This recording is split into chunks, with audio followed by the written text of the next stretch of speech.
வணக்கம். இரத்தத்தை சுத்தமாக வைத்துக்கொள்ள உதவும் சில உணவுகள். பொதுவாக உடல் ஆரோக்கியமானது இரத்தத்தை சுத்தமாக வைத்துக்கொள்வதில்தான் உள்ளன. ஏனெனில் உடலின் அனைத்து செயல்பாடுகளுக்கும் இரத்தமானது மிக இன்றியமையாதது. எனவே அத்தகைய இரத்தத்தை சுத்தமாக வைத்துக்கொள்ள வேண்டும். இல்லாவிட்டால் உடலில் நச்சுக்களின் அளவு அதிகரித்து உடலின் உறுப்புகள் மெதுவாக பாதிக்கப்படும். இவ்வாறு அதிகப்படியான நச்சுக்கள் இரத்தத்தில் இருந்தால் அலர்ஜி, நோய் எதிர்ப்பு சக்தி குறைபாடு, தொடர்ச்சியான தலைவலி, சோர்வு போன்றவை ஏற்படும். அது மட்டுமின்றி அசுத்த இரத்தமானது உடலில் இருந்தால் உடலில் மட்டுமின்றி சருமத்திலும் பல பிரச்சனைகள் ஏற்படும்.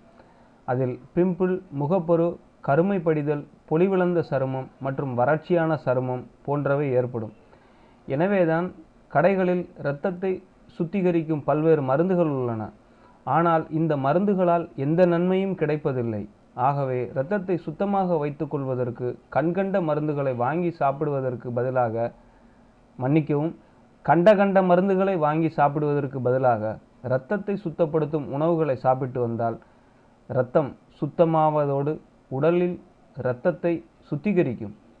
கல்லீரல், சிறுநீரகம் மற்றும் நிணநீர் நாளங்கள் நன்கு செயல்பட்டு இரத்தத்தை சுத்தப்படுத்தி உடலில் இரத்தத்தை சீராக ஓட வைக்கும். இங்கு இரத்தத்தை சுத்தமாக வைத்துக்கொள்ள உதவும் சில உணவுகளை பார்ப்போம்.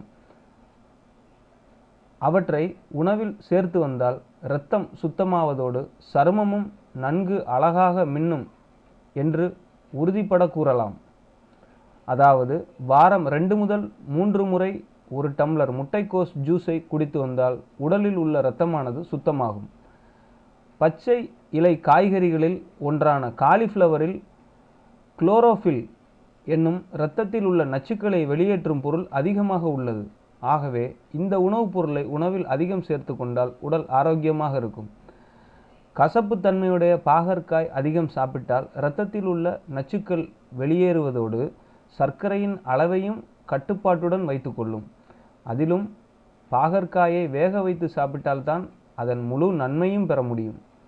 வாரத்திற்கு 2 முறை காலையில் எழுந்ததும் வெறும் வயிற்றில் வேப்பிலையை தண்ணீரில் போட்டு கொதிக்க விட்டு அந்த நீரை பருகி வந்தால் உடலில் உள்ள நச்சுக்கள் மட்டுமின்றி கிருமிகளும் அழிந்துவிடும். பூண்டு ஒரு சிறந்த ஆன்டிபயோட்டிக் மட்டுமின்றி இரத்தத்தை சுத்தப்படுத்தும் தன்மையும் கொண்டது. மேலும் இது உடலில் தங்கியுள்ள நச்சுக்களை மட்டுமின்றி தேவையற்ற கொழுப்புகளையும் கரைத்துவிடும். கேரட் சாப்பிட்டால் சருமம் பொலிவாக இருக்கும் என்று சொல்வார்களே, அது ஏன் என்று தெரியுமா?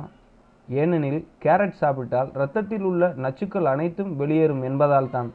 ஆகவே தினமும் காலையில் வெறும் வயிற்றில் கேரட் ஜூஸ் குடித்து ஆரோக்கியமாகவும் அழகாகவும் ஆகலாம். எலும்பிச்சையில் உள்ள புளிப்புத்தன்மை இரத்தத்தை சுத்தப்படுத்துவதோடு மட்டுமல்லாமல் இரத்தத்தில் உள்ள சர்க்கரையில் உள்ள அளவையும் கட்டுப்பாடுடன் வைத்துக்கொள்ளும். மேலும் இது உடல் எடையை குறைக்கவும் பெரிதும் உதவியாக இருக்கும். பழங்களில் அன்னாச்சி பழம் இரத்தத்தை சுத்தப்படுத்தும் தன்மை கொண்டது. ஆகவே அன்னாச்சியை டயட்டில் சேர்த்து இரத்தத்தை மட்டுமின்றி சிறுநீரகத்தையும் சுத்தமாக வைத்துக் கொள்ளலாம். இஞ்சி டீயை தினமும் 1 டம்ளர் குடித்து வந்தாலும் இரத்தம் சுத்தமாக இருக்கும். சிறுநீரகத்துக்கு தேவையான ஊட்டச்சத்துக்கள் மற்றும் சுத்தப்படுத்தும் தன்மை பார்ஸ்லியில் அதிகம் உள்ளது. மேலும் இது இரத்தத்தை சுத்தப்படுத்தும் வைத்தியங்களில் மிகவும் பிரபலமான பொருளும் கூட. நெல்லிக்காயிலும் இரத்தத்தை சுத்திகரிக்கும் பொருள் அதிகம் நிரம்பியுள்ளது. ஆகவே தினமும் 1 நெல்லிக்காய் சாப்பிட்டு இரத்தத்தை சுத்தமாக வைத்துக் கொள்வதோடு நோய் எதிர்ப்பு சக்தியையும் அதிகரித்து கொள்ளலாம். நோயின்றி வாழ்வோம். நன்றி.